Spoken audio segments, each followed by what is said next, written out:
కేంద్ర మంత్రి బండి సంజయ్ నిధులతో సిసి రోడ్డు పనులు ప్రారంభం. గన్నేరువరం మండలంలోని గునుకుల కొండాపూర్ అనుబంధ గ్రామం మోతుకుల పల్లెలో కేంద్ర మంత్రి బండి సంజయ్ మంజూరు చేసిన 15 లక్షల నిధులతో సర్పంచ్ సోల్లు అజయ్ వర్మ గురువారం సిసి రోడ్డు పనులను పాలకవర్గ సభ్యులతో కలిసి ప్రారంభించారు.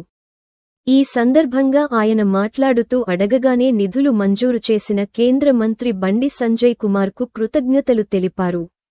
రానున్న రోజుల్లో ప్రతి వార్డుకు సీసీ రోడ్డు నిర్మాణానికి కృషి చేస్తానని అన్నారు.